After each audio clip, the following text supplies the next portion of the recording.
Go to camera 3. Can you Go to the gate. Perfect. you. Just like that. I'll just go ahead. Yep. Graphics 2 is going to be up for the first. Okay. Go right now. Go to camera 3. Go. Yep. Can you Go to the gate. Perfect. Just like that. No music. I'm going to have to cue Sophie. Wait for it. Wait for it. Wait for it. On radio in the Canal Zone. All right, guys, mic check. Go ready. Okay, Ricky, mic. Yep, I am ready. Wait for it. Wait for it. Willie, mic check. Yep, let's go. 1B stand 10, 9, 8, 7, 6, 5, 4, 3, 2, 1, and we're live. Okay, and go for it, guys. Guys, it is now 8 p.m. Eastern, 5 p.m. Pacific, 8 p.m. Canal Zone time. It is, of course, 2026 now, January 2nd. Happy New Year and happy Friday to you, Ricky. Happy New Year's, everybody. And yes, happy Friday. Thank you, everybody, for once again joining us. As you guys know, this is the place where sometimes 20, sometimes 30, sometimes 40 of you guys show up. And we hang out and we talk about the Panama Canal.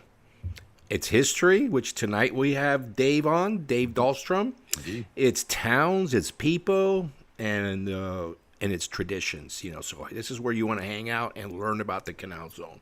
So we are happy hour at the Balboa Yacht Club. Willie Benioff, myself, Ricky Royo, both born and raised there. And we bring this show to you guys from the bottom of our hearts. So I hope you guys enjoyed tonight's episode. And let's start this show with a cheers. Salute to all you guys and to the Panama Canal. Yeah, and Jim and Diane, Happy New Year to you guys as well. Thank you for chiming in.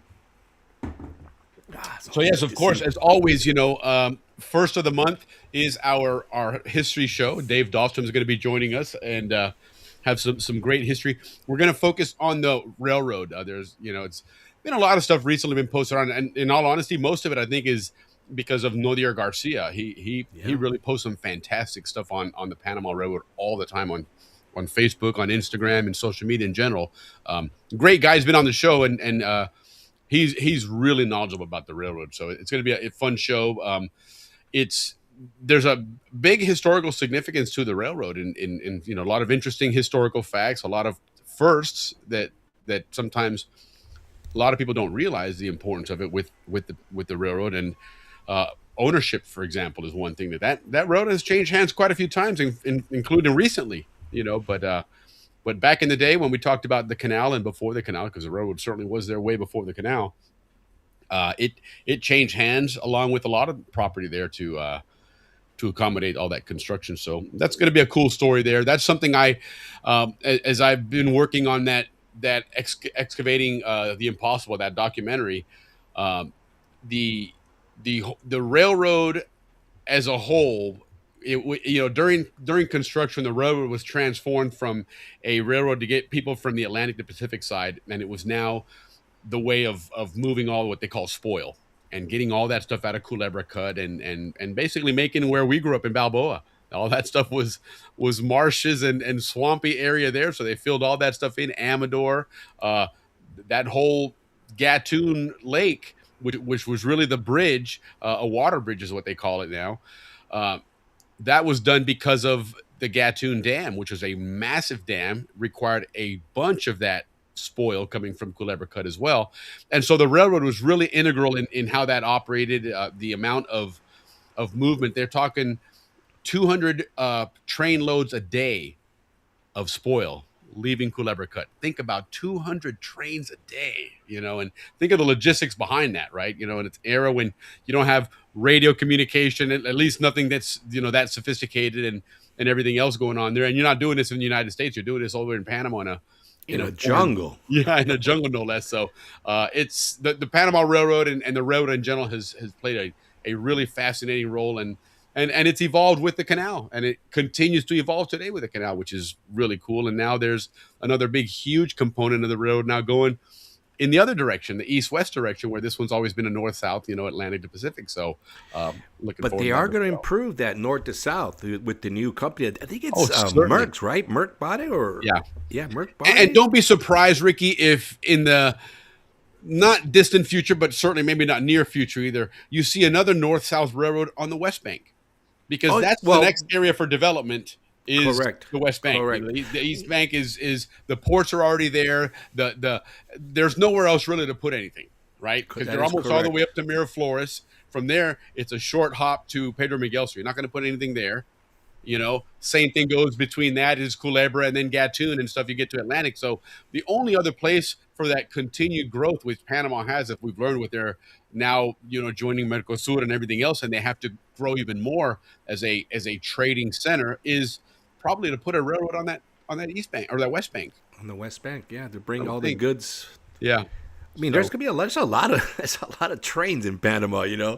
From the one we're talking about to to all the subways. They have 3 lines now. One all the way going out to Chorrera, and of course the bullet train, which will be having a stop at Howard Air Force Base. So that's a lot of trains. It really is. It's amazing. But what's going on with Willie, I take it like this. You know how we in this show we learned that the train was the most profitable company of the time, right? And that's probably what brought the French thinking. Look how much money those guys are making. Well, we're going to learn that from Dave tonight. Cause That's what we're going to talk about. It says, Yeah. yeah, man, if those guys are making money, let's put a canal. We're going to make a heck of a lot more money.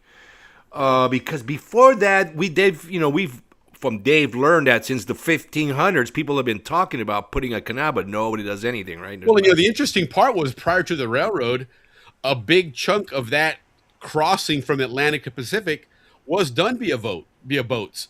Yeah, through those the cruises. And- Yeah, and then- Shaggers. And then they, at some point they'd get off, and that Las Cruces Trail that would go from Correct. that area into Panama there. The trail itself didn't go all the way. Well, there was another trail that did go all the way north, but that one went to that Shaggers Point there, and then they caught the boats from there and went up the river. So that was kind of cool as well. It is cool. I mean, it's a lot of history. I mean, that railroad actually made Panama. That's my new thing. I would think so. The more I think about that railroad, and well, anyways, we're gonna learn a lot about that tonight. It gave Panama a lot of importance in the modern day, right? Because the gold rush hit at that time. And again, we're not going to steal Dave's thunder. He's going to talk all about it. This is Dave. This is Dave's talk. Let's still a couple of people. Michael Day, good to see you. I hadn't been a bit here. Feliz Año Nuevo. Yes, indeed. Pray everyone had a wonderful. Absolutely, we did. I've had a hectic week. I have plumbing issues. I've had a leak for a while, and timing couldn't be worse right around the holidays. So had to make do with that. Had several of my accounts hacked, which is really, really annoying. I've had no contact in a lot of them. So if somebody's reaching out to you, it's probably not me. Although I did find something that I thought that there was a show years ago on, I forget which networks, and it was an interesting show. It was a reality show, game show, where these people had to escape law enforcement for a certain amount of time, avoid being caught. And it was really interesting because they were being followed, and it was interesting how they were tracked, different things that they could do. But one of the things that I found fascinating was one of the people, the people that ended up winning, the cops, the law enforcement they really showed a lot of ways that they track you. I mean, really, a lot of points on the highway where your car goes by, and they would scan that tag, and next, they look and see what cars are going in. So they really could keep an eye on you. They could keep an eye on all your social media, your internet, your email, and everything. Well, what these guys did was they set up a Gmail account, and they opened up the account on both sides, right? The same Gmail account, but they never sent an email. But when you typed in it like you were going to send an email, the person on the other side would see it because they had the same Gmail open. But the feds couldn't see it because it hadn't been transmitted yet, and so they had no intercepting of it. So they're communicating the whole time. This guy's sitting there going, watching and helping them out and giving them instructions. And I always remembered that, and I've since then with one of my media servers, I've always left an account open like that, and so it's helped me recover a lot of my accounts. So I'm still there. I can't get into my my messenger. I can't get into quite a few of them, but anyway, that's between that and plumbing, it's Been a 2026 tough week. yeah, it has been tough, man. That's for sure. But nonetheless, the show must go on, as we say, right? Mm-hmm. So So anyway, yes, how was your feliz New Year? año, everybody. Feliz año. Yeah. It's gonna be a good year for us. Yeah, indeed. What do we got coming up? Anything that you want to talk about? Well, this next week, of course, we're gonna, in addition to covering the January 9th riots of 1964, we're also going to talk about our year in review, which is going to be really cool. We've been working on that here, going through all the different shows and some cool highlights, some cool aha moments, and other fun things. And then, of course, as the month progresses, our Canal Zone dictionary, HB2, he's done filming. He spent most of December and November filming. He was quite busy. Movie there. star. Yeah, he is, man. It's but he'll be back then, and so that should be really cool. And of course, like we said, Dave's joining us today, and we are going to premiere, because it is new to 2026. Dave has a long overdue intro, which hopefully you guys enjoy. It'll be kind of cool to see that. But nonetheless, yeah, we're looking forward to getting some really cool history stuff going there. But good to see you, Jim. Happy New Year to you as well. Mark Cicero. Happy New Year. And yes, Canal Zone style indeed. Yeah, Canal Zone style indeed. Salute, everybody. Yeah, I know. I also got my pin on. I wore my Canal Zone pin. There you go. I got one of my Panama Start the shirts new year. that I got for Christmas. I'm starting to get my gear ready for the holidays, which, by the way, I'm going to give you guys a sneak peek here at something that you're going to find interesting. This is a new, we have some of our logos and stuff and shirts that we have on Sticker Mule and the store that we're getting ready to kind of launch again. But check this out, Rick. I'm going to show you this, and you go ahead, and you had some announcements about the reunion. Go ahead and give it those, and I'm going to show you. Yeah, I will. But before we go on that, guys, it's schools. It's about that time to renew your Panama Canal Society memberships. If you get the 5-year, you'll get a nice pin called the Governor's Club. And it's really sharp, guys. So right on. Look into getting that. 1 year is fine, but you're not going to get the pin for the 1 year membership. Right. So, yes, we got a lot going on. Not a lot going on because it was a slow week. But in Panama, I don't know if you guys have caught on to all the news going on there. The good news is that the Canal reunion is just weeks away. So I'd like to remind everybody, last week we kind of brought it up. We're going to bring it up again since music is a big thing for me.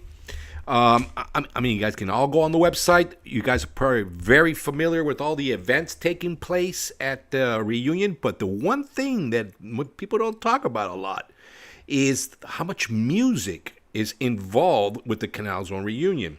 Right. So, guys, Wednesday is kickoff, right? The reunion starts on a Wednesday. So, at, I believe, 7 p.m. at Magoo's in Cardenas, Las Vegas with Lisa Palm will be performing. So, that'll be starting the Lollapalooza of the week. Thursday, big night as well. This one's at the Marriott in Albrook Mall. Or in Albrook, near the Albrook Mall. Guys, James Slater and his gang of Spirit of 76 are going to be playing. I remember James Slater played with Viva, so I'm sure all the Viva guys are going to be getting together, and they're going to put on with a party called the Midnight Chicken Coop, which for those of you that grew up before me and know a lot about that bar, which was right next on the left-hand side of the Balboa Yacht Club. I think my senior years was the last year that they closed that in '81. It was totally unsafe. You had, that I recall, you had these railings. On the other side, it was just straight down to the water. Right. And the railings were about 2 feet off the ground. They were just like little benches. I mean, anybody could just trip, boop, and go over. But nobody ever did. But, so those were some of the issues that they closed that place down. But so anyways, that's Thursday night with James Slater. Friday, you got 2 shows going on. The Railroad Luncheon, so that's either before or after, or both. After the Railroad Tour at Austin Mama's, everybody's going to be getting together for a great lunch. And that's going to be performed by McCory and Carney Band. These guys are really, really talented. It's like they might have a full band now, but normally there's just the 2 of them playing. She sings, and he plays the guitar. And he's a class of 75 or 76 as well. Zonian got it in Balboa. Austin Mamas at noon. At 9:30 p.m. Friday Night Owl Show, band called Woodstock, which I am sure it's just open mic for all the Zonians to go there and play. And this is at the Canal House, that a lot of us know as at the Balboa Yacht Club. But it's the real name is the Canal House. That's Friday. Then Saturday, of course, the big event. Three areas, three bands are going to be playing. Noon, Frank Preto and La Parranda at the Lobby Bar in Amador. Also at noon at the pool, we'll have DJ Mark C. I wish I knew who that guy was. And then, of course, at night, the big highlight, Shorty and Slim at performing their new EP plus all their hits, of course, at the Canal House as well, the Balboa Yacht Club. So that's the Lollapalooza coming up, guys. Now for the little bit of bochinche news that we love to always inform you of. Well, we had a little bochinche happening in Panama. If you guys all recall when we were growing up, I know, Willie, you recall, all the Canal Zone police definitely recall, when you cross the Thatcher Ferry Bridge and you get to the other side, right, there was that little lookout, that little parking lot lookout. Mm-hmm. I remember stopping there with friends, drink a beer, or with a girlfriend to go chit-chat, but there was always a reason. Absolutely. It was kind of our spot. It wasn't really, hey, hello, good evening. It wasn't really like the spot, but it was a spot to go. So it was one of our spots. And throughout the years, and then I remember there was like a plaque, like a cement slab, dedicated to the bridge. Talking about, when it was built, the bridge that connected the north and the south. So that little monument, if you want to call that, was dedicated to the bridge. It wasn't dedicated to anything else. But as the years went on, right, and the canal got sent back, this became a real popular, not a popular spot, because I don't know if it was or not, but it became important, right, because of its proximity and its view of the canal. So I think in 1997, I could be wrong, with the Taiwan government, they were allowed to put up a monument of some kind, but it was nothing big. And then in 2004, the Chinese community, which wanted to commemorate their 150 years, because remember, they came to build that railroad that we're talking about. Right. They got this monument, Willie, and it grew, and they got a 20-year concession. And it became, a big thing, and but I don't know how big it became, because, you and I have seen a lot of pictures, and it didn't really look like it was tip-top, right? It looks like it was in disrepair. It had been maintained for a while. But what happened was the concession ran out, and the mayor decided that, she'd rather do something else there, being that it's the gateway to the West, is what they call it in Panama now. Howard, Arraijan, Chorrera, right? And sooner or later that's going to be the second largest city in Panama. Correct. They're probably already there. Remember the West has modern infrastructure, right? Howard Air Force Base. Like I said, the trains, the subway. The new bridges with the tunnel. I mean. There's a lot of room there for future growth that can be planned smartly. Where Panama, you're talking about a city that grew off of something built in the 1500s, right? And so the United States had to come in, and part of the deal with the treaty back then in 1903 was they had to in charge of sanitation for Panama City as well, right? So correct, yeah. You take the West Bank, where this is almost virgin ground there. You could build a city that would rival Panama City and they're on their way. Yeah, so for sure. Great point. So this lookout that we all loved growing up has become geopolitical center point, right?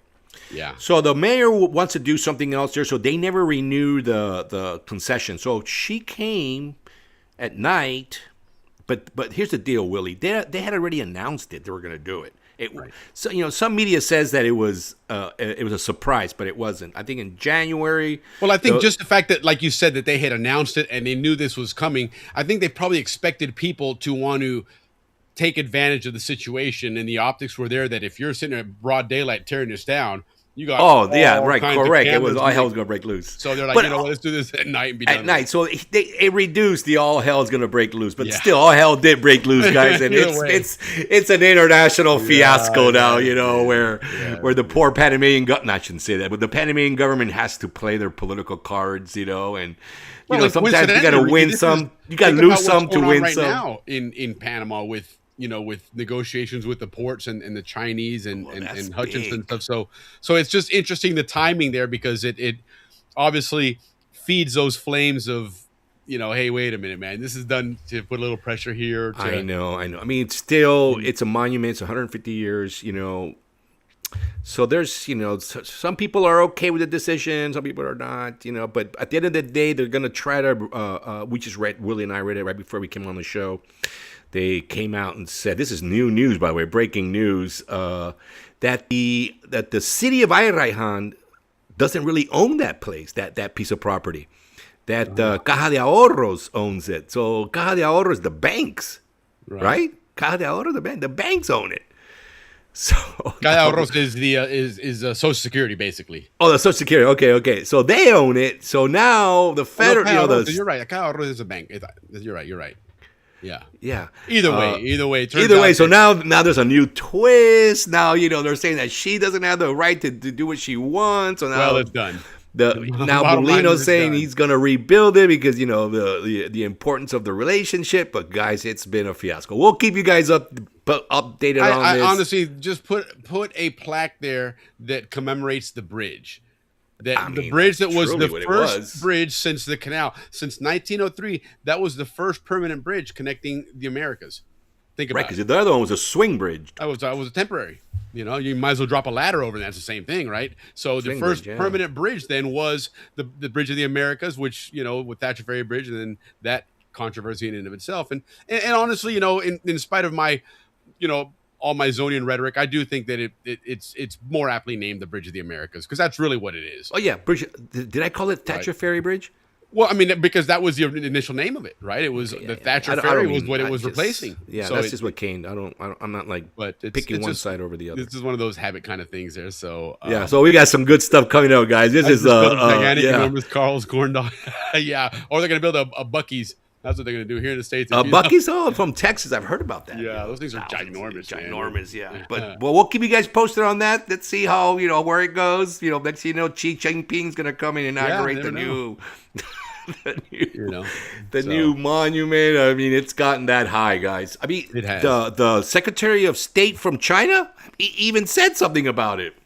Yeah, no, I mean that's how high it's gotten. Yeah, it definitely has added fuel to any fires that are there. And again, right now there is a lot of posturing because of all these negotiations. So I just thought about that. It's true because of the ports. Mm-hmm.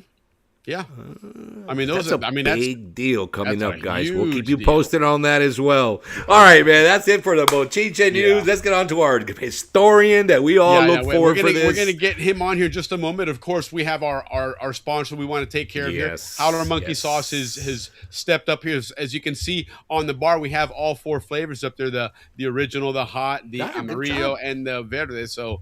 We've got several spokespersons there. Chima is almost ready to go. We saw a clip of him, caught him. The guy can ride a surfboard pretty good. So, we're going to see going on there. But nonetheless, we're really thankful to these guys because they're helping support the show and help us do all the things that we do here on Friday nights for you. So we appreciate it, guys. Enjoy Mac and his Howler Monkey Sauce edition. We're still looking for our Howler Monkey Hot Sauce spokesperson. Just got an email from Panama. You've got mail. Hey, I'm Mac, and I grew up behind Howard Air Force Base in Panama. I can talk about hot sauce. On pizza, uy, que rico.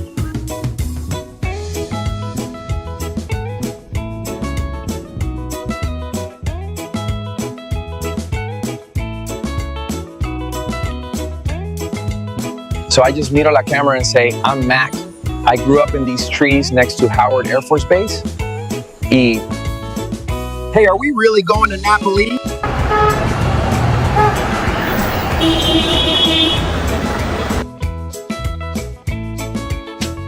And let me tell you, the flavors of ají chombo, garlic, and onions, They each hit you one at a time, and it's so delicious.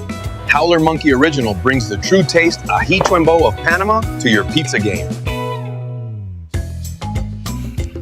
Do you know a howler monkey who can describe the sweet heat of our original with authentic ají chombo peppers, or the fresh punch of verde where habanero warmth meets crisp bell pepper? How about the bold tang of Amarillo, yellow Scotch bonnets blended with mustard seeds?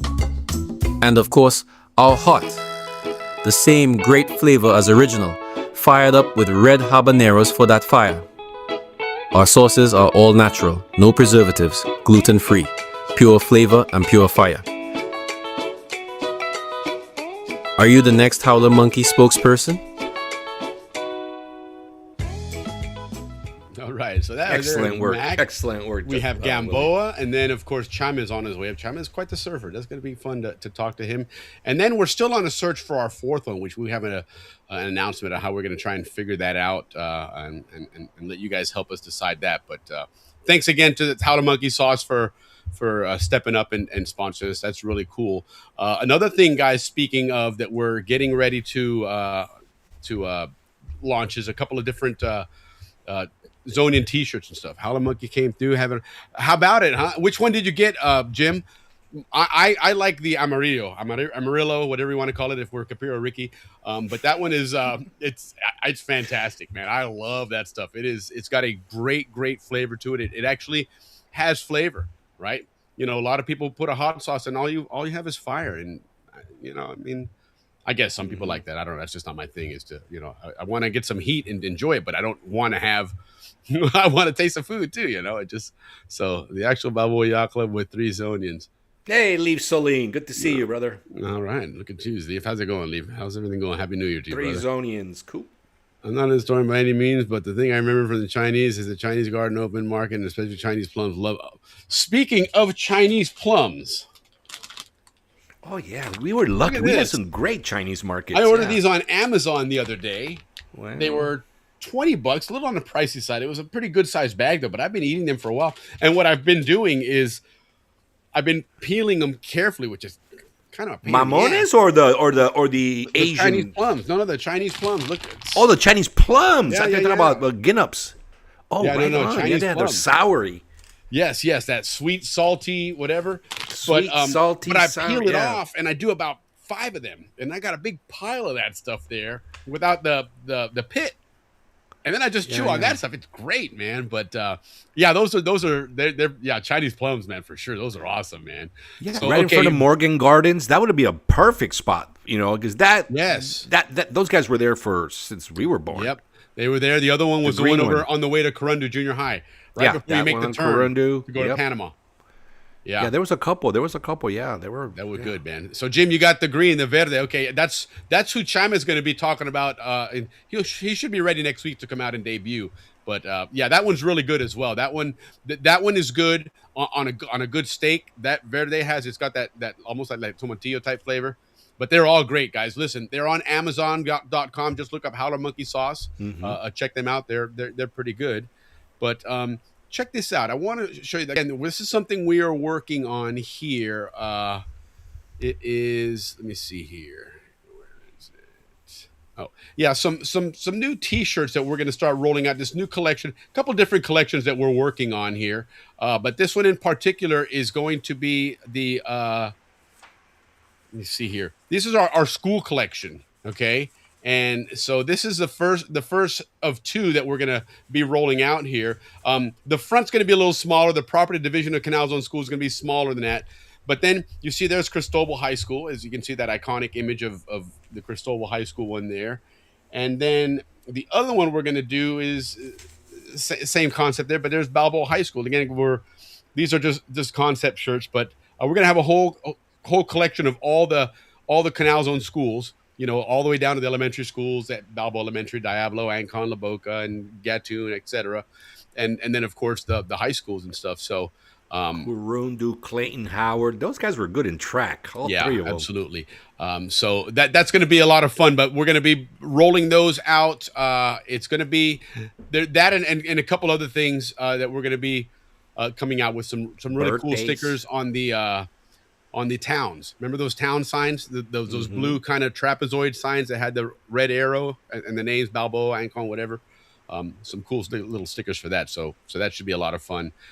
Yeah, Jim, you guys are gonna have a blast, man. I wish I could go, but like I said, I had to make a choice. It was a tough choice, but the World Cup being in the United States and Panama being in the World Cup is just I'm not sure when I'd get that opportunity again. So I had to pick one or the other, and so I I picked the World Cup. But my friend Ricky is going to the reunion in Orlando. And so he has graciously said, "Hey, listen, man, I High got room school for you here, reunion. man." So, so that'll be cool. So I'll definitely. I don't even know what year we're celebrating. I hope it's 40th. 35th will be even better. I know, right? I'm like, man, we done our 20th yet? Because if I miss it, let's go back to that one. Then, Oh my God. we shall see. So no, but anyhow, listen, guys. We're pretty much right on time here. We're gonna bring on our Canal and Chris. How you doing? Can't wait to go into 19 days and Chris Jeffries. who else was? I thought it was Jim. That's what it was. Okay, got confused with these two. I thought you were on the Kentucky one there. Yep. Good to see you. Happy Friday and Happy New Year to you, brother.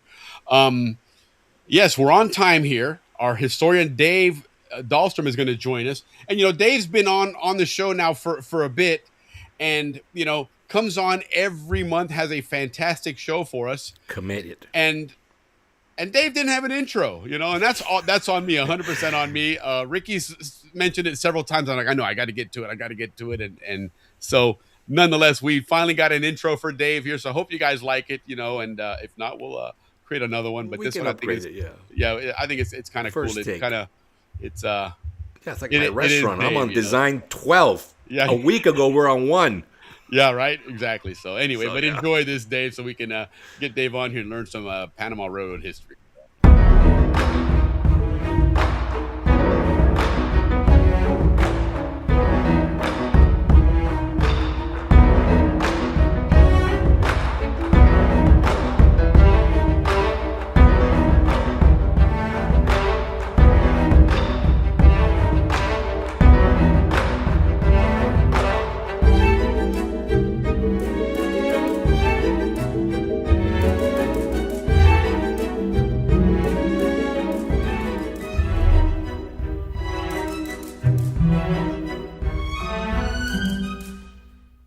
There's Dave Dalton's Canal. All right, that's pretty good, man. You know, it was, What's going on, David? not bad.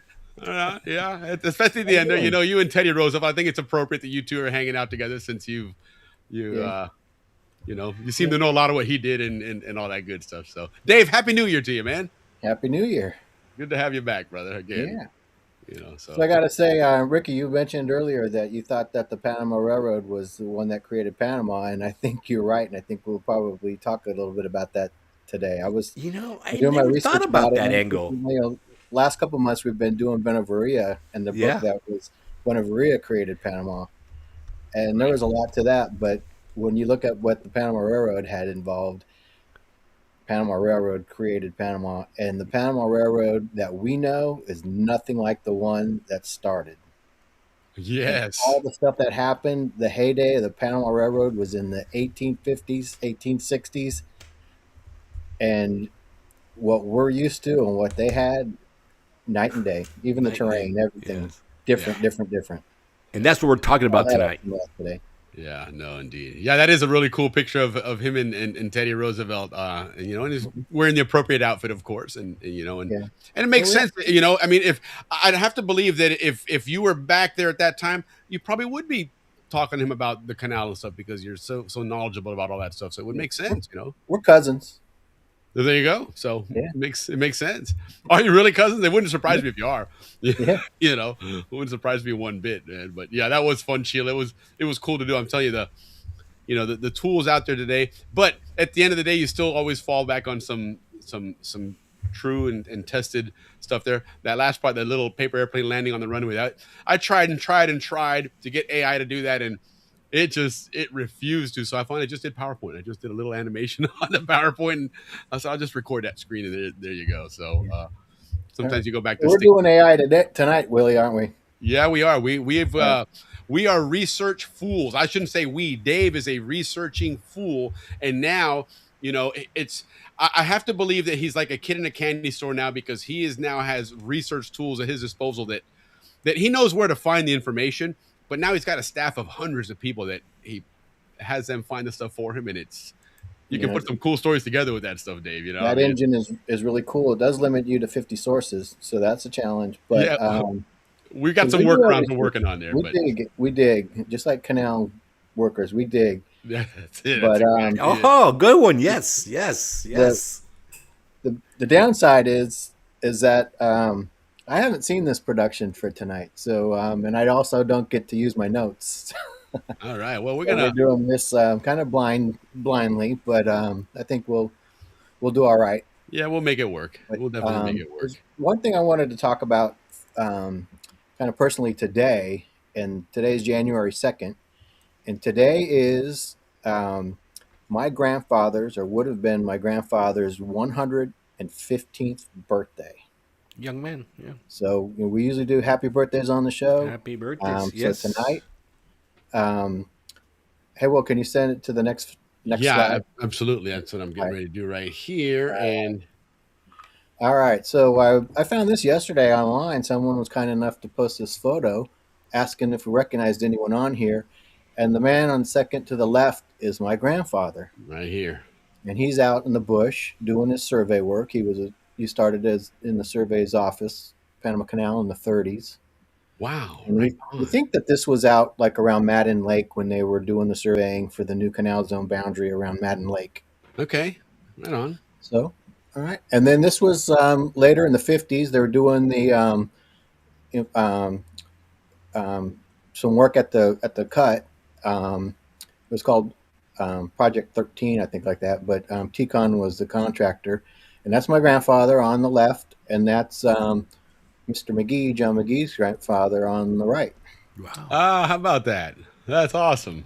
Right on. That's really cool, man. So just want to wish him a happy birthday. And the other thing that that I remember as a kid, him telling me, is that he worked on this bridge construction, the Thatcher Ferry Bridge, or Bridge of Americas. Yeah. And he told me that you can see here on the bottom that that grassy area, that's where that overlook is, that controversy that we're hearing about. One right here. That Chinese, that's it, right there. Python or Python or something like that, which is a gateway, which is symbolizes like honoring or memorializing your history and culture. Okay. So I mean, the idea behind it seems pretty interesting. And the other thing, if you recall in some of our past shows, my hypothesis is that the man who named Balboa, or recommended the name Balboa, was the minister of China that came for a visit in 1909, and his name was called Wu Tingfang. So a Chinese man may have been responsible for naming Balboa. But what I'm showing you in this picture, my grandfather worked on this bridge, and he told me that he recommended that they build an overlook at that location. So he was telling me that was his idea. Interesting. So he's probably rolling over in his grave right now, knowing that there's a Chinese memorial there. But anyway, international crisis. Well, there was. But I also learned a lot of things about the Chinese and the construction of the Panama Canal and the Panama Railroad that I didn't realize. We know about the Chinese gardens, right. But really we don't hear much about the Chinese. We had the Chinese restaurant at the YMCA. I remember the Chan family. They ran that. The nicest people you ever met, and the best wontons in the Canal Zone. My Chinese plums here. I mean, as a kid, you always had a box of Chinese. Yeah, plums. right, yes. Right on. Look at you. Like but you really didn't know about the Chinese and what construction work they had done. But the Chinese have been in Panama probably longer than the Americans have been in Panama, because the Chinese immigrated over North and South America. with British, Portuguese, and others. They were sent to the Caribbean. They were sent to South America, Brazil, Peru, other places, Panama, and then they went to the northwest U.S. as well. So they they have they have been sending workers, indentured servants. They've been called a lot of things, but they've been doing it for a long time. So there is a presence all over North and South America. And the other thing that they've apparently used the same menu for Chinese restaurants all over the world for the last 800 years. It's the same numbers. C42 is always going to be fried wonton. It's amazing. It's incredible, those guys, how they do that. I So don't know about that, but what I heard is that a lot of the Chinese they came from like Hong Kong or Macau or places in southern China, and that's where a lot of the food that we eat is southern Chinese, Cantonese, because that's where they originated from. yeah, And there's a whole history there, and I don't really know it, so I'm not going to really talk about it. But But they there's did some a great history of census. the Panama Railroad that you're going to talk about. Yeah, in the last census, they came out with 30% of the Panamanian population has Chinese DNA. 30%. Well, I mean, that wouldn't surprise me. We can when the Panama Railroad was being built, there were upwards of 6,000 Chinese that came to work. Yeah. Just on the canal. But there had been some that were living in Panama before. I don't know how many, probably just a couple hundred or a couple thousand, but there were Chinese living there for hundreds of years. And then, of course, they brought in a big infusion of Chinese for the construction of the railroad. Sure. And they also brought in some Chinese, about 6,000 for the French Canal. Yep. The French didn't keep the best record, so it's so the number is all over the map. And some places say 20,000 came, or even 80,000 people came. So I don't know that they had that many there, but I wasn't there. I haven't seen the records, but all I can tell you is what I can read, and I just have to question some of these sources that when I see it. But I can tell you that if you do a search on it, you're likely to get a number between 6,000 and 80,000. So. Okay, interesting. All right. Well, so they're not going on the next one. The other thing there's this 1955 Canal review, and it shows the bridge going across the canal there, and you can see it's like an iron structured bridge. It doesn't it's look definitely anything no like, Thatcher Ferry Bridge. You'd think, wow, how depressing does that thing look like? Railroad bridge, that's what they call that. Yeah. But the other interesting part of it is that when I was going through my grandfather's slides in the 50s, he went on a family vacation to Ottawa, Canada. Right. And go to the next slide. And he took a picture very similar to this at the Parliament Hill, where the Ottawa, that's the Parliament building for Canada there. It's a beautiful building. But when you overlook it, this is what you see. You see this bridge. And when I saw that, all I could think of that with my grandfather there, with my mom and my uncles at this overlook, taking a picture of this bridge, looking over the city, is that when he came back to Panama, he showed him that slide, and that's why that bridge looks like this bridge. Yeah, right. That's gotta be. And then the overlook, he was there at an overlook, admiring the view. Sure. You could think, so it's plausible that story is true. It could be. It could be, because it's awfully similar, and it's on the Canal Review. It's not on a hand-drawn, image there. So it's too coincidental. It's exactly the same bridge. But anyway, all right. So what do we got here? This contract. Well, this was originally the Panama Canal the Panama Company signed a contract with New Granada. As you recall, Panama and Colombia were New Granada in 1848. 1846 time, and it was a French company that came and negotiated this contract with New Granada to build a railroad, Okay. and they had to put up like a performance bond. They had to come up Okay. with $1 million, Wow. and they had a certain amount of time to do it, How and insightful. they couldn't raise the money. Huh. How about that? So so that's where the Panama Railroad, the one that was run by Aspinwall, was able to come in and sign a contract with New Granada. Sure. So, but they almost lost out.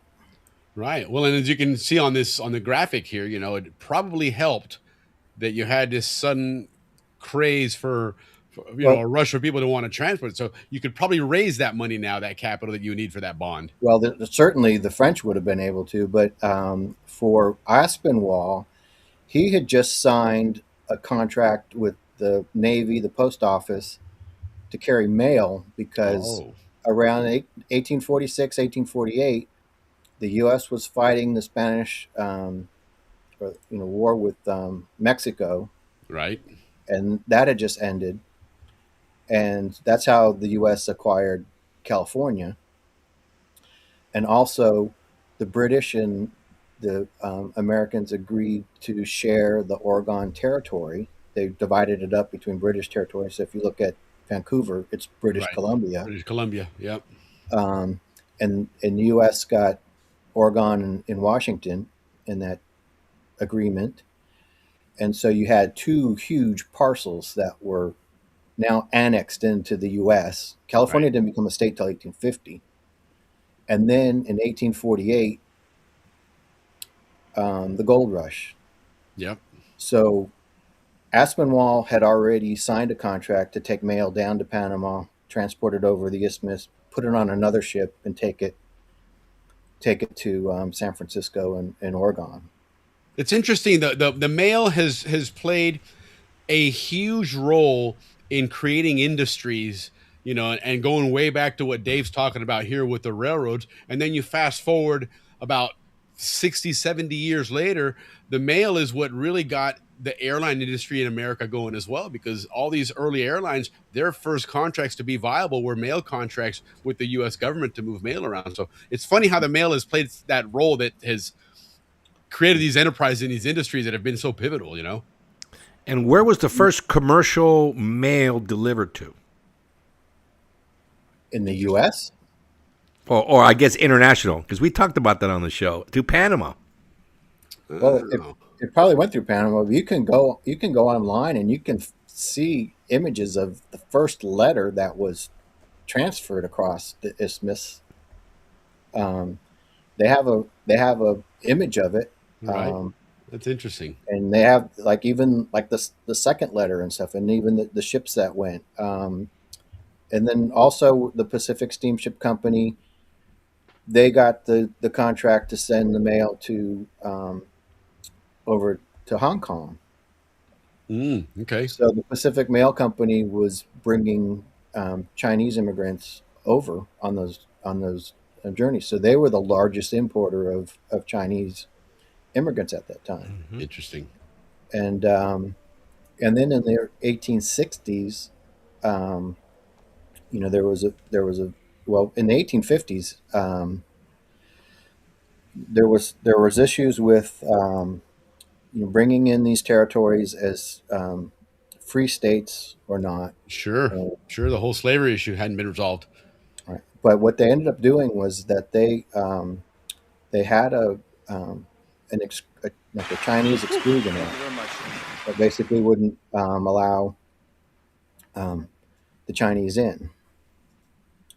And a lot of the foreigners that came over for Gold Rush, they enacted a foreigner tax. They had to pay a tax, and it was just too expensive.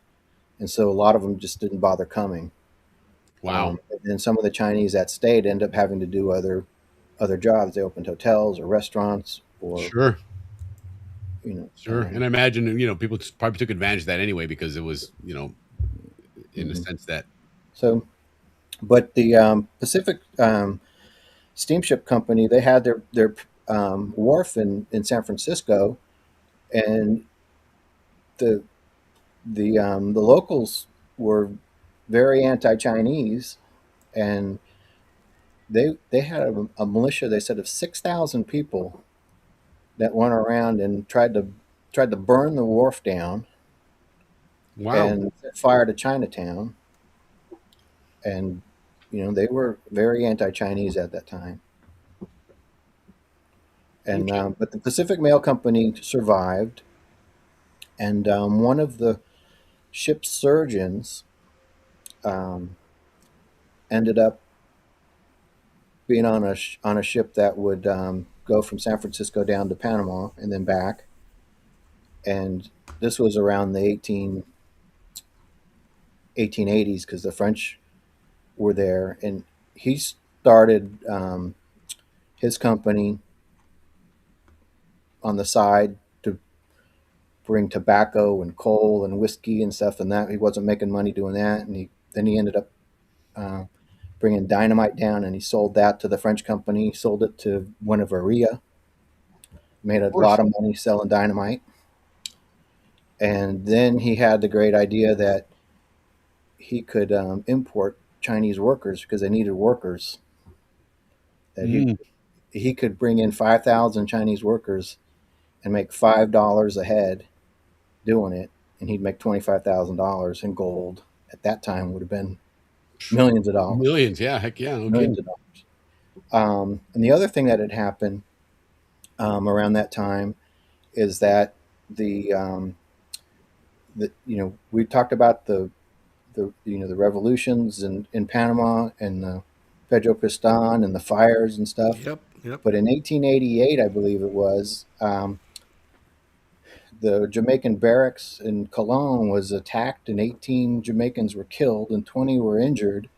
And the governor of Jamaica basically said, "Come home," and they said 8,000 Jamaicans left.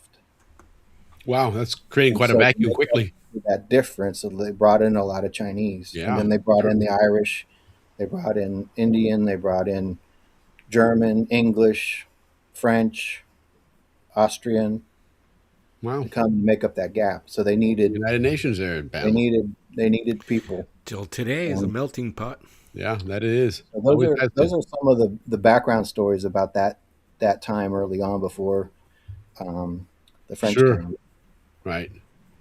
And then these are pictures. This is the contract that was signed, and you can find those online if you want to read it. Right. But the original contract that the French company, the French Panama Canal Railroad Company, their lease was for 99 years, but Okay. they couldn't make up that deposit. And so Right. when the U.S. company came in, I guess the New Grenadians got smart and said, "Hey, wait, we're not going to give this away for 99 years. We're only give it 49 years, Sure. and we want $1 million up front, and we want $250,000 a year."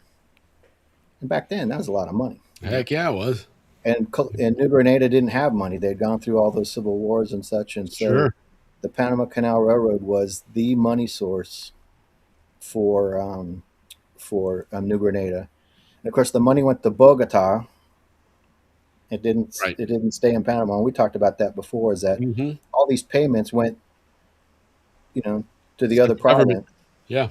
and Panama didn't really share in all that. Right. So there was always that animosity as well. Colombia was, it was close, but it's still far away. Sure. Sure. Panama was always that renegade province. And Well, Darien Gap made it far. Yeah. so So what are we looking at here? This railroad, this North America in 1868. So now, so the railroad's been built now, and yeah, the railroad's been built, and so the U.S. is needs railroads, and they had need for railroad cars and stuff. So this is an engine. This was built in 1868, and this is called the North America, and this was built in Maine. Oh wow. Okay. And if you go to the next slide, that's the same engine, and it's kind of hard to tell, but it's in the snow. Yeah, certainly. Oh, you So can, they yeah, you can see it on the roof and on the carts on the right Yeah, there. so they shipped this railroad car from or train engine from Maine down to Panama. This wasn't, of course, the original train. The original trains were very small, Yeah. and under contract they were bound to make that journey across the isthmus in less than 12 hours. Isn't That that was one of the incredible? stipulations. Yeah. So you're not really moving all that fast, but Yeah, you're the moving one, along and you're moving while you can sit and ride as opposed to trekking through jungle. So hey, either did way we is worth it. did we show the steamship? Not yet. Okay, Trying to figure out where that's at here. 'Cause well, I it think, should have been first. let me go back to Would it. have been first before there. Oh No, yeah. I'm sorry. We did. We did. We just passed it right here. There you go. there it is. So you were talking before, the ships came to Panama first. You traveled across the isthmus by boat. They either by a like a dugout canoe that they called a bungo, Yep. and then eventually they brought steamships. And so the Aspinwall, you can look at the letters from John Stevens, and he talks about buying a steamship for $18,000, and they've got it in there. But the steamship would come from Chagres, and it would go up the Chagres River and basically come to where Cruces, which is Gamboa Right. area, and then it would basically stop at where Las Cruces Trail is, and then they Correct. had a road that would go from there into Panama City, and a lot of the folks would come cross by mule. Correct. And Stevens talks in his letters that original plan was that they would have a horse train. So I guess it would probably be cars that were pulled on a road by horses, Okay. Interesting. and that it was going to be just cheap. Yeah, and to give us Bad more idea. Bad perspective, idea. that And old Chagres, the other side of it, the Atlantic side, would be where Fort San Lorenzo is, and actually just a little Exactly. west of that. Yeah. So it Yeah. would crisscross what the canal is today. Right, and there was a little village there, Mhm. at that village, and then at like Marachin, Gargona, and Cruces, there were local vendors that had restaurants and hotels and stuff, because the ships that picked these people up and went to San Francisco, they only came about once a month or every couple of Oh, weeks, okay, so you interesting. had to hang out for a while. Sure. And if the trip across the isthmus didn't kill you, you still had to wait. Now, Dave, let me Yeah. ask you, and I don't know if you know this off the top of your head or not, but how did the rainy season and dry season impact that? Well, I'm sure that when there was floods, you couldn't move. You had to Right. wait for the river to recede, and then Yeah. if it was dry season, you had to A hope you lot had of it was enough gas, inaccessible. or you would use the bungo, which probably Right. doesn't need much more than a couple inches of water. Yeah, true. True. Um, Probably so, reduce the amount, the capacity, of course, and so but by in dry the season, it's probably a little more expensive to move things. in the last presentation I did, I talked about this Jamaican woman that was like a a nurse, a doctor that treated a lot of people for cholera, and she Right. lived in Cruces. They had a hotel, so there were local um, Panamanians that were creating businesses, selling Sure. food, selling lodging, selling supplies, transportation. But when the Panama Railroad came in, the Panama Steamship Company would bring people down from New Orleans or New York, wherever they came from, on a U.S. steamship, get on the railroad, a U.S. train, and bypass all that. Correct. And then also, the Panama Railroad was given rights to the land around the railroad, and 250 acres of land for terminals on either end of the canal. So that Right. was all theirs. And if you look at the old pictures of Panama City and you see like where the fish market is, Sure. all that used to be Panama Railroad Yeah. areas, and that was private land. And so people could come and cross the isthmus in less than 12 hours and bypass all that. So the local economy tanked. Sure. All that money, the $25 that these guys were making for a trip, was going into their pockets. and leaving the country. The other thing too is that when in the 1840s, when people were trying to cross, they either could go around the Cape Horn and spend 6 weeks doing that, or they could come across Panama and risk their life and do it in a much shorter period of time. There was only about a dozen people that would do that a month, so it wasn't very common. But by the time the railroad was built between 1850 and 1860, they had 400,000 people cross. Wow. So that's about 10,000 people a month. That's amazing. So can you imagine? Have you ever seen 10,000 people on the Panama Railroad in a year when you were there? No, not at all, Can man. you imagine every month? You know how hopping that place was? People just coming and coming and coming and coming and going. It's the most expensive company in the world. Yeah. So the railroad was making a lot of money on the passengers. $25 gold was, I think we did the math before, it was like $3,000 today. Yeah. And people were paying in gold and gold dust. And also when the gold that they did find came back and they put it on freight, they had to pay a percentage of its value. Right. So the Panama Railroad was one of the most productive stocks, because it was a Wall Street. It was a moneymaker. It was a darling. Moneymaker. It was one of the largest moneymakers in the world at that time. It would certainly be a blue chip stock. Yeah, I mean, it would be like getting Nvidia, right? I mean, right? Yeah, no kidding, man. Yeah. So that's amazing. So it was very, very profitable. Yep. And so these are the three principles you see on there. Aspinwall. I don't think Aspinwall ever came to Panama. Isn't that amazing? And he's got his name over everything. He's like, just give me my money. Right. I'll make the deals. I mean, he had a city and then he got rid of it. Poor guy. He was like Warren Buffett at the time. I'm just going to make the money, and he don't need to be out there. He just needs to have his name on it. And Chauncey, he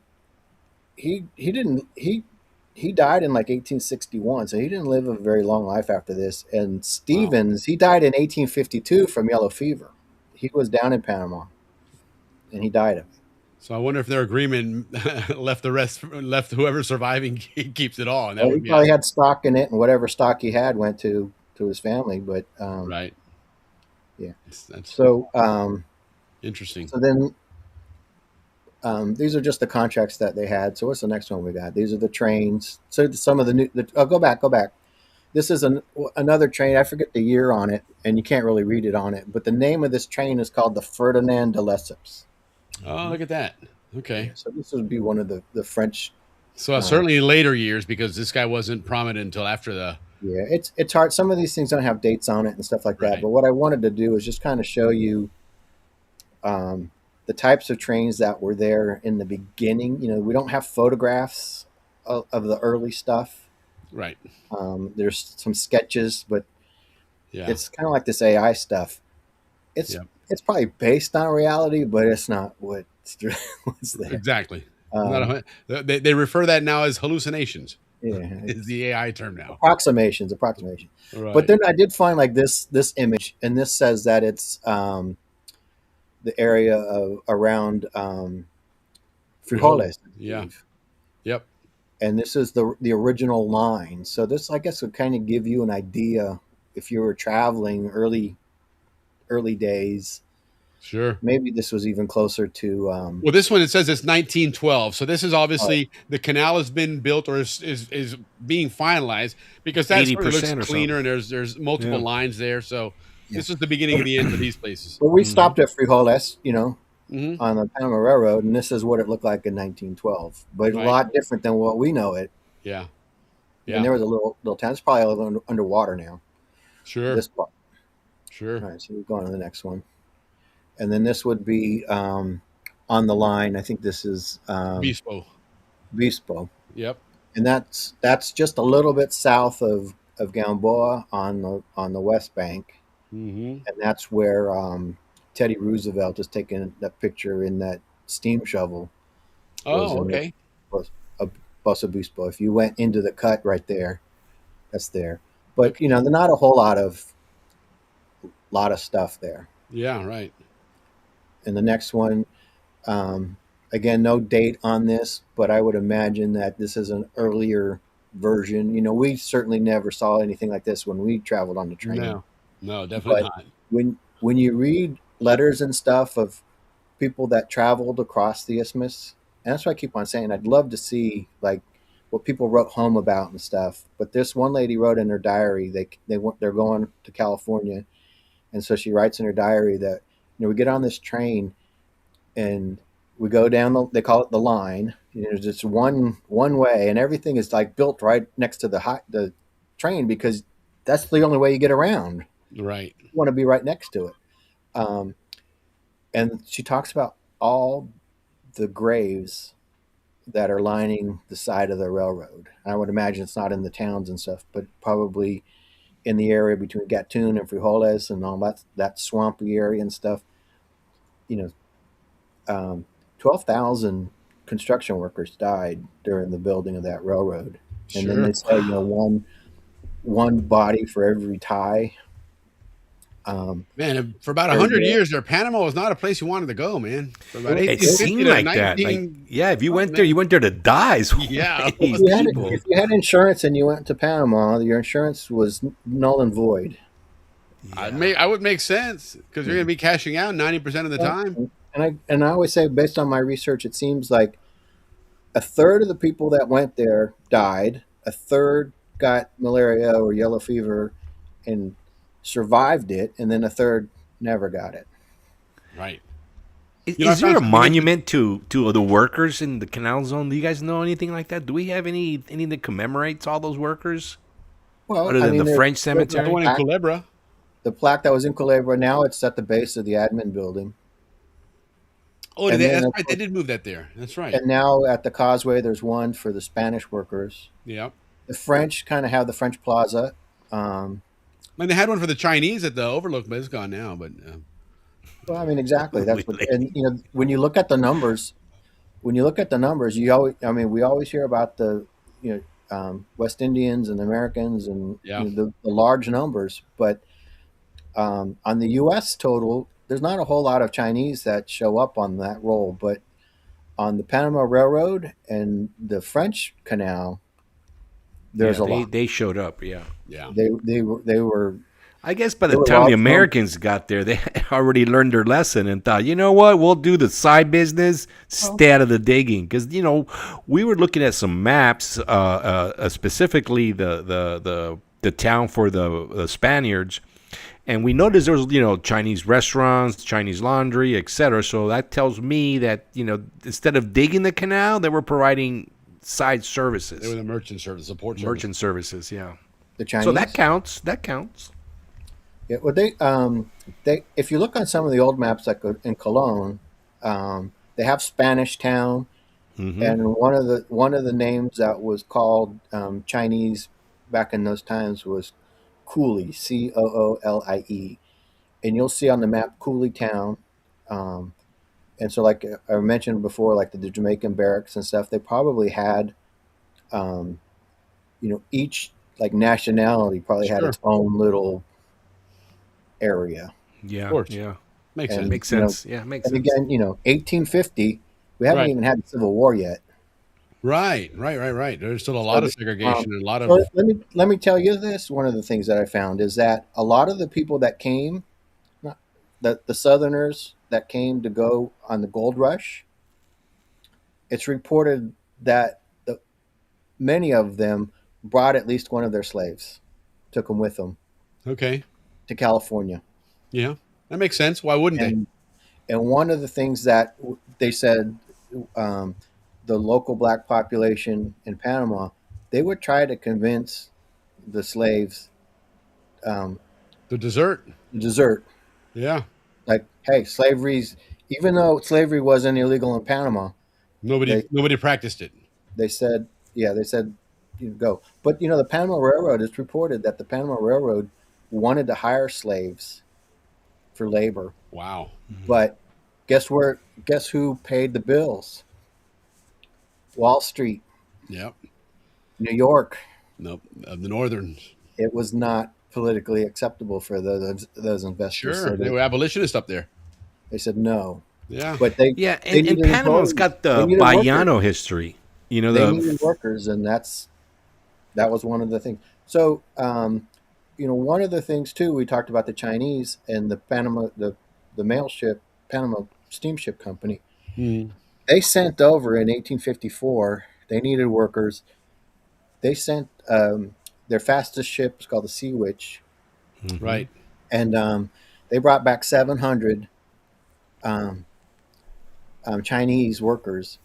And back in those days, a lot of the Chinese and stuff, they were on opium, Mm-hmm. and the Panama Railroad was supplying these workers with their opium. Then Yep. they realized it cost them like $1 a day to support that habit, and they're like, Yeah.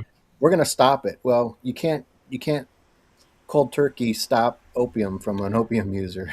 Yeah, I read that there's an area there where they would commit suicide. I think that's what they called It was in the Marachin area, Yeah, and Marachin, the story is that about 400 of them committed suicide because and of it the was- opium, because they couldn't get opium. They just couldn't get it. They're basically going through withdrawals and Yep.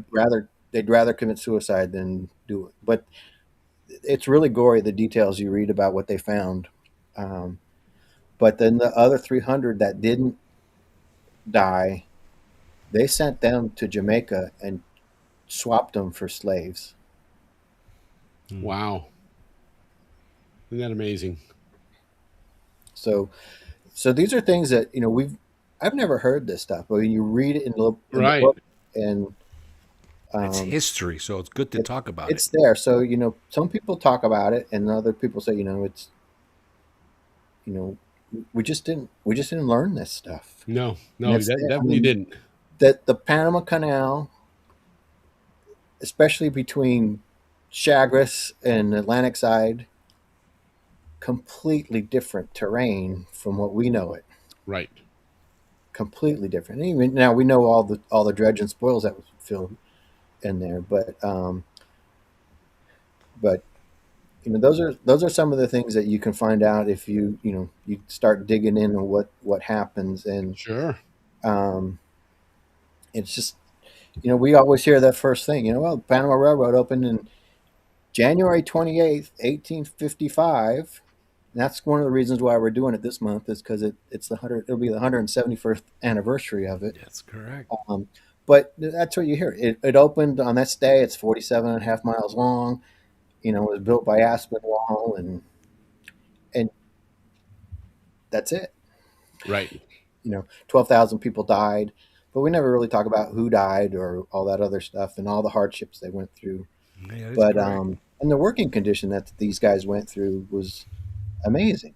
But I guess what you have on the screen is one of the French trains that they use, and this would be more for the construction of it. But the interesting thing I saw about this one is that this particular train they sent to the San Francisco Exposition. So, Ricky, it might be in your backyard up there. I don't know what they did with That's it. just across the street. I'm so It might lucky. be I there. live just a block away from all that. No, they don't have any trains that I know of. But you just don't throw those things into the lake. I mean, it's probably around somewhere. Yeah, it's probably around. You're right about that. Somewhere. Yeah, no, and it's going to be interesting, this whole Panama Railroad thing, because there's a lot of different aspects to it, and this is something that we're going to bring over a series of shows, because there's a lot of really important details as to different phases to this Panama Railroad, because the early phase, which was the one that was for the 49ers, right, for the gold rush, then from there it's a slow phase, and then it went into French ownership, as part of the deal for them to build the canal, and then turn around, and obviously, as we know, that all ultimately failed, and then the United States came in, and so again it changed hands, and the role of the railroad changed again dramatically. So it's going to be really interesting to see all of that stuff play out, and see exactly what was going on there, and this will kind of give you a bit of a a longer history of it, more condensed, so that then we can start working our way into all these individual stories that Dave has here for us. Because, in all honesty, we don't do the railroad justice trying to get this all in one segment, because there was a lot of different phases to it, and each one of them, just the initial building of it, there's a lot of stuff there that Dave was going over with me earlier on just that process, the amount of people that died, what they had to overcome to do it and to build a road. And again, think about 1850s. The technology is hell. It was a struggle in 1900 to build a canal and all that stuff. Imagine the 1850s, what you had with a place that had zero development. At least when the Americans came in, some of this was already built. Some of this groundwork was already laid out there. So A lot of it was by hand too, for what I understand. yeah, of course. I mean, it was swamps. Some of those soils, the swampy soils, they had to put in pilings to make the ground stable. Right. They had to put pilings down over 180 feet before they hit rock. Think about that. That's incredible, man. That's more than the elevation that the canal lifts ships. If you think about that, that's massive, man. That's a lot. That's big They time. had to dig down. Yeah. Some spots, they call it alluvial deposits, basically moved by water. So when back in the day, the Chagres River used to be a torrent of stuff. So all that debris would come down. There's over 300 feet of alluvial soils in some places where it's just basically sediment that's piled up over the years. Over the millennium. Yeah. That Sosa Hill was an old volcano. Will. Really? Yeah. Okay. It's a dome. Yeah. It's a volcanic dome. Wow. And everything around it eroded away, but the rock stays behind. And that's fascinating. That's So, amazing. It just takes eons to do it. Sure. Kind of like the Delta down in New Orleans, that area there. That's the same thing. It's just bring it over time. All that soil that comes over time. And Yeah. if you were trying to, probably build in New Orleans around the Mississippi, you probably have to put pilings in down there too. Sure. And you think about it, railroad is a very, very heavy, item, right? I mean, these locomotives weigh thousands of tons and all that steel rail. So you got to have firm ground to sit on, or it's all for nothing. It's not going to work. The original bridge that they built 170 bridges on that first railroad. Wow. And That's the amazing. longest bridge was the Barbacoa Bridge. Right. It was like 1,000 feet long, and similar to the one that we see at Gamboa. Right. And it was an iron bridge. The original contractor that they brought down to build that bridge, after a year, he couldn't do it, and so they had to bring someone in else to replace him. But it says that they needed 7,000 workers alone just to build that bridge. Wow.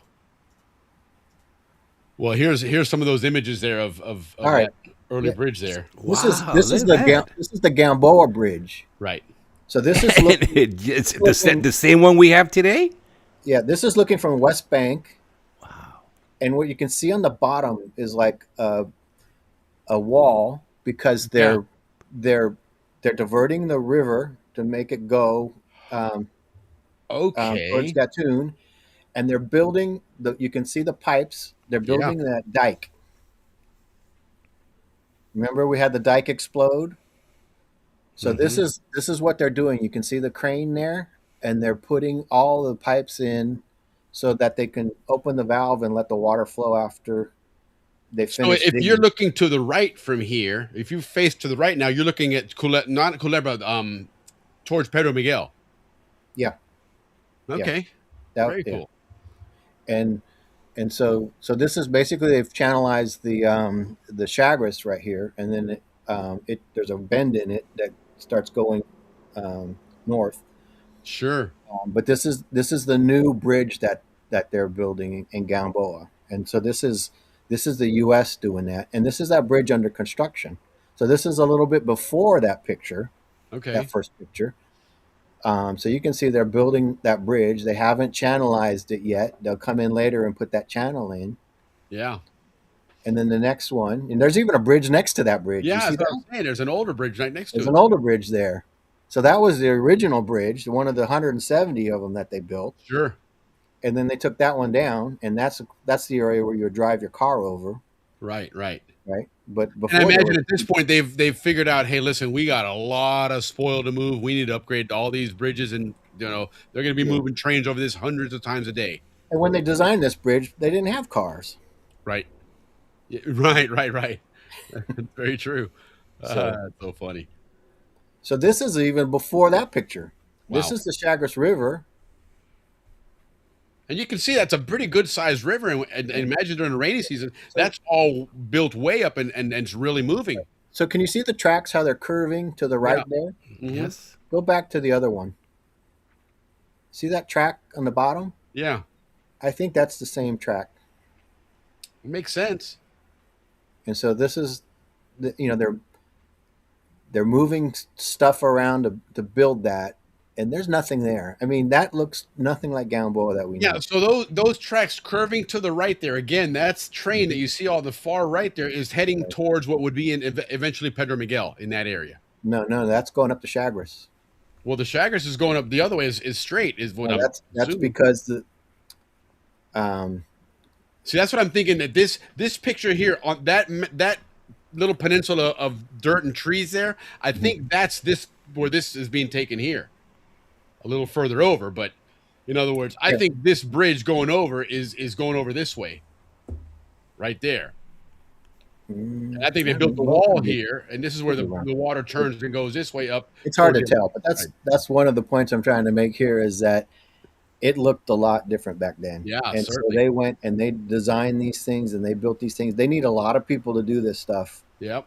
And then this is one of the the old lines. This is Gorgona. I always put Gorgona in because that's where my great grandparents lived. Home.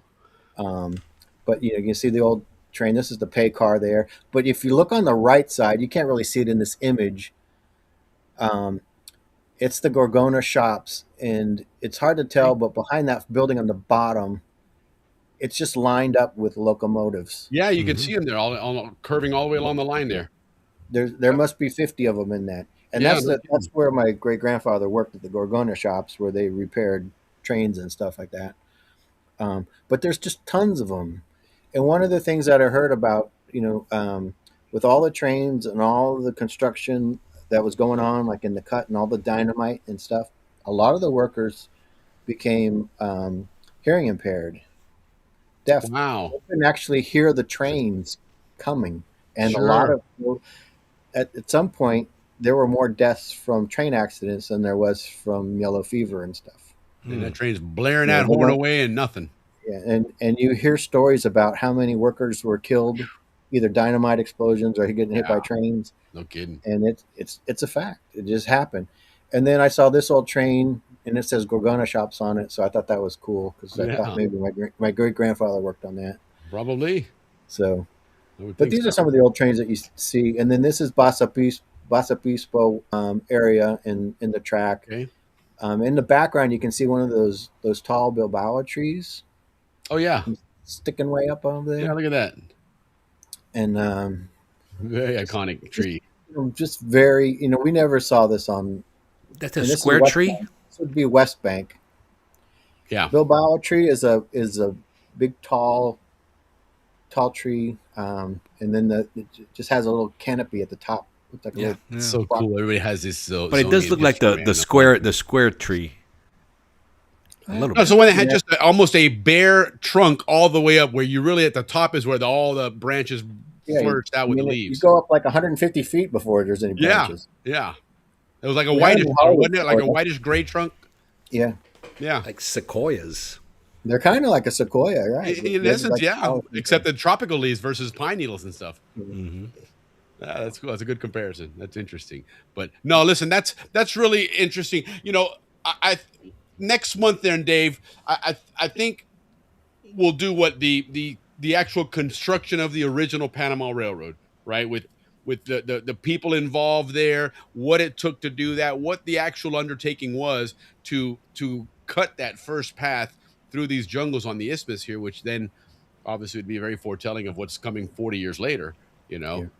But yeah, that's going to be exciting. I'm really looking forward to that because there again, guys, that's like Ricky said earlier, and Dave reinforced it. The Panama Railroad really is what what gave Panama the identity and the need. And timing couldn't have been better to have that gold rush there, because suddenly you had a major need for that, and you could cut 8,000 miles down to what, 2,000 and change. Huge difference there, and So, well, you were right on that. The original Panama Canal railroad was for moving people, but then with the canal construction, it became moving dirt. Yes. Soil.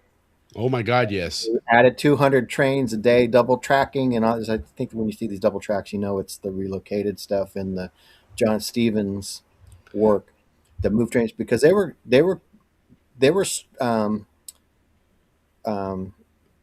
getting strangled by too much dirt. You had to get the correct. You got to move it. You had to move it. Absolutely. You only dig as fast as you can get rid of it. 200 trains a day were running what they call spoil, which was all that dig out of there. And they transformed that railroad from what you had, what they acquired from the French, who had acquired it from the U.S. before, was vastly different. And then, of course, as the canal progressed in growing and digging, you had to keep moving the railroad anyway. So it was something that was constantly being shifted and moved. And that one alone will probably be 2 episodes just on the railroad for construction, because I did something when ChatGPT first started getting really popular. I started fooling around with it, and I had about a 45-minute commute to work every day. So I ended up putting it on my phone, where you have the live ChatGPT agent. You can talk back and forth and be very conversational. And we had an entire conversation on a typical train running from Culebra and getting all the way out to Balboa to dump the spoil and come back. And it was fascinating with the stories that it told me of what it would do, where and when, and how many, today's point where, people going deaf and whatnot, but you had people out there that were paid to do nothing but do signal operation and basically manage trains all day long, because you had to stop one here and have another off track here to park it while the next 3 came back this way with spoil on them before that one could go back. But the goal was to always have that steam engine, that steam shovel, not stopping. It would keep filling, and when that last one was dug and it was rotating around, that train pulled out and the next one pulled, kind of like Disney, right? And the monorails, the one pulls out and the next one pulls in behind it. And that was the model of efficiency they were doing. Yes, let the dirt fly, indeed. And you didn't pay these guys to stand around. No, sir, they did not. And you had to have, and all of that was predicated on that railroad running efficiently, or otherwise the entire operation came to a grinding halt. It's fascinating. That piece alone, I'm excited to hear what that's going to be like, because as you can see on this graphic here, there's a big history going from the gold rush in the 1840s, late 1840s, to Canal, and even what you have now, that is now become a freight moving operation to support the canal. So it's the Panama Railroad is like a cat. It doesn't die. It just has a lot of lives, and there's a new one comes out every so often. But yep. And the Canal Zone Reunion has the great tour, so there's gonna be a lot of Zonians gonna be taking this tour. I hope they all realize the history behind what they're on. Go to my last slide. Which one would that be? Let's see. It's the model train.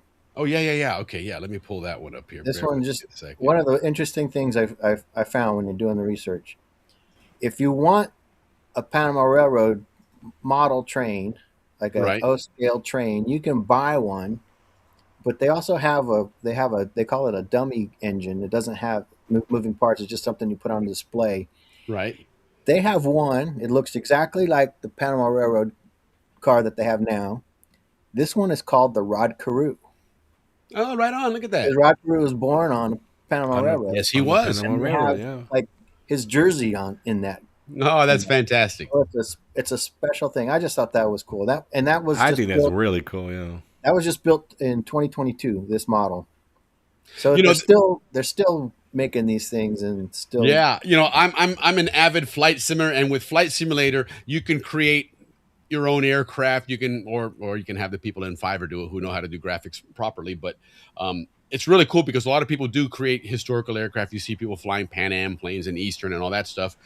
And there's a railroad version of Flight Simulator. It's Train Simulator, and it's getting to the point now where people can create those things. And I've often thought about that. If I were to get into it like Flight Simulator, it would be cool to recreate the Panama Railroad and then have the trains designed with the old locomotives like they had, the shunting ones that they would have in the yard there by Section I, and then of course the bigger ones pulling the stuff, across the isthmus. But that's really cool, man. It's a historical railroad, man. It's played a major role in the world for 170 years, like you I said. learned about there used to be the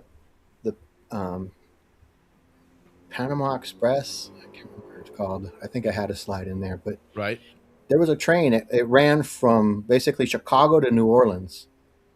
Oh, right on. The Panama Line, and basically it was to get people down to New Orleans so that they get on a steamship from the Midwest, go to Panama, and go across, and then go west and stuff like that. And that thing operated for many years. Even Amtrak, when they acquired the Illinois Central or whatever it was, right? had the Panama Line, and the Sure. cars all are Panama on it, and the colors were brown and orange like you're seeing on this Panama Railroad. Sure. And if you go to Chicago and you ride their Metra, which is a rail Mm-hmm. in that area, the orange line is Panama orange, and it's in honor wow. of that. That's cool, It's man. one of those things that. How many times have you been to Chicago? I've been on the Metra. I don't know how many other people have been on the Metra. Sure. If And you who would look think up that that thing, you Chicago had would no have a idea. connection to Panama? Exactly. That's amazing. That's the legacy that Panama leaves around the world, and the importance of Panama and the canal and everything even prior to that, and like these railroads and everything prior to that. So that's really cool. San Francisco with the exposition. Yeah. Look at Jim. Someone's played back. That's cool, man. That's awesome. Yeah, that's Panama has a great history for all of us, a Zonian history, a Panamanian history, those cross cultures as well. And there's always a great story, man. That's the other thing that makes this show fun is there's always some great story, no matter who it is and no matter where in the world we are and what era in history, there's always a connection to somebody here, and that's very typical of Zonians. We all do bring that, and as we've learned, and from what we saw with this railroad show, and we've seen it with the canal construction as well, the amount of nationalities that came to build the railroad. 90 of them. Yeah. So when we do this, next month, when we do this first one on the construction of the Panama Railroad, the initial construction, you'd be amazed at some of the countries that were, and it's funny that certain countries, I guess, maybe were renowned for having this skill set, right? And then so you brought people from that country to do certain things, and there was a lot of countries involved. It was really cool. Panama has always been international, man. It is a crossroads of the world, man. It always has been, and that's the other interesting thing I saw in the news this week, it was the 200th anniversary of the first passenger train that was created. It was in England. Wow. And it's this little train, and I think it went 10 miles an hour. Isn't that incredible?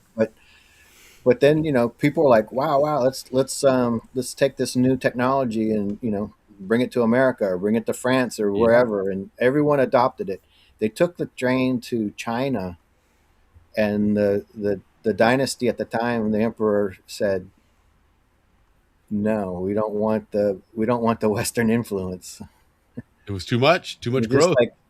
But that was not really that much longer when they were sending their people out to build railroads all over the world.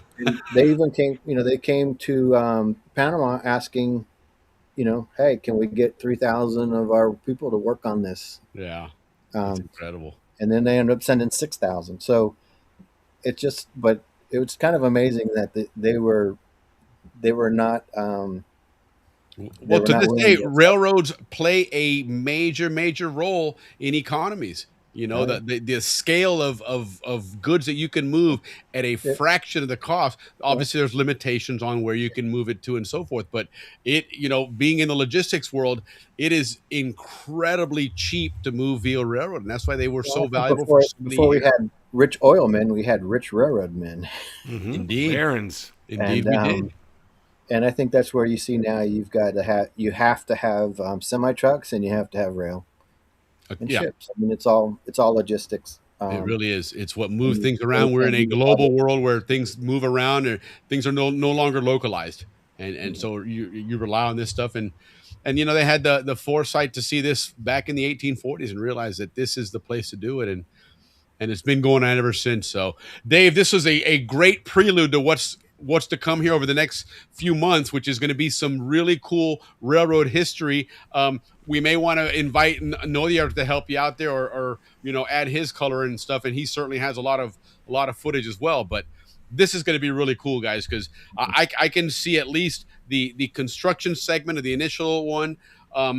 The French effort, which probably could be mixed in with canal construction, which that may, like I said, maybe 2 episodes on that one, because there's a lot of involvement there. And then the post canal construction Panama Railroad, what it became, and then, like we learned from Nodier, in the late 80s, early 90s, it kind of fell into disrepair and then kind of was abandoned. And then Nodier posted a lot of great stuff on there, and everyone else too. I got to thank Canal Zone Images and CZ Bratz and all these guys that are posting stuff. It's all part great of the resources. Part of the resources to get there. I don't give them enough credit, but yeah, no, you make it a point to mention every time, and rightly so, because they do. Some people there have gone through a lot of effort to bring that to us and to provide it for us, and the least we can do is say, hey, thank you for providing some great images that give context to all the things we're talking about here. So, if I want to know the facts, I go there. Yeah, absolutely. I mean, pictures don't lie. Well, now they do because AI. I love those pictures. They didn't that could be a part of our show. Really, just talk about all our resources so people can also have access. Sure, to a big thank you show, and say, hey, listen, and send people there. Send some traffic there. These guys put this stuff up there, and they want people to enjoy it. It's not to be secretive and hoard it. It's out there for you guys to enjoy. And there's some, CZ Images. It's just obscene the amount of pictures that are there. But you can get lost in CZ Images just on one page for hours. Well, not only do they have the picture, they usually have the story behind it too. Correct. So it's got a very historical narrative behind it. Who's behind that? Who's behind Canal Zone Images?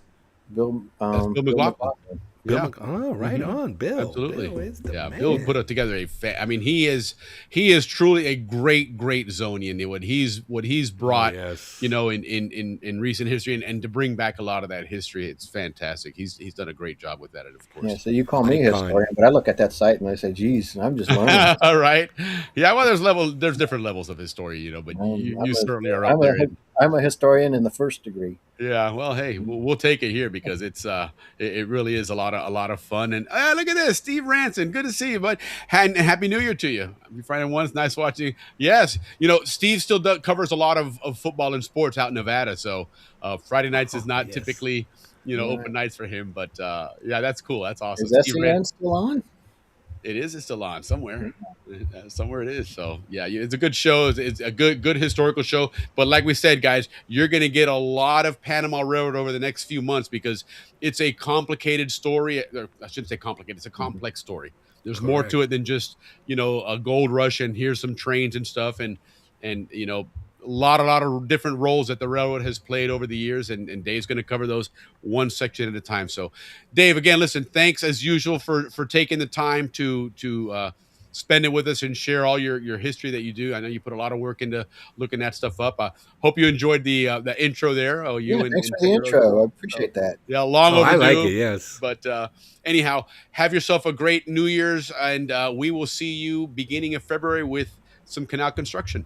Or some Canal Panama Railroad construction, should I say. So, awesome. Thank you, David. Thank you so much. Care, again, great job. All right, man. That was good, man. That was, we focus a lot on the canal, and the canal gets a lot of the attention, of course, but the railroad really is the one. That was the kicker, I think. Once you saw the viability of the railroad, and you saw that, even back in the 1850s, it was used, and the world recognized now that, hey, Panama's a place not just for Spain and its gold, it's for everybody to move their goods around. Now you really started thinking more seriously about canals, and the viability of it. And you see 30 years later, the French said, hey, let's do it. It's easy. Right. If the railroad's making that kind of money, imagine what a canal can make, right? Yeah. So, but that's really cool. They catch up. Yeah, absolutely. Definitely. Let's get caught up and have you join us again. Steve's a great Zonian. He was my teacher in high school, but he also worked for SCN Canal Zone. So he's got a lot of cool history there. And as we learned last year, he recently went back with his son, who was born down there, and had been down there for the first time since he was born, and then lived down there back in the, right about this time, because he went there. Was it the week before the reunion?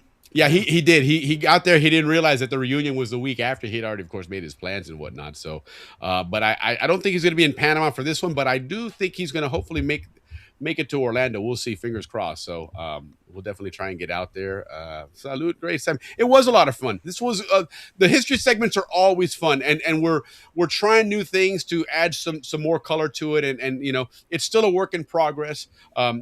Dave's just an absolute wealth of information, almost too much information, right? And Dave has that passion for it. So, but with these tools now, we can really dial down and get down into some things here. And then, with the AI, we can add some great graphics to it, some great images and narratives, and even some video and stuff that really brings that story to life, so that we can, totally get the full Monty on it. So.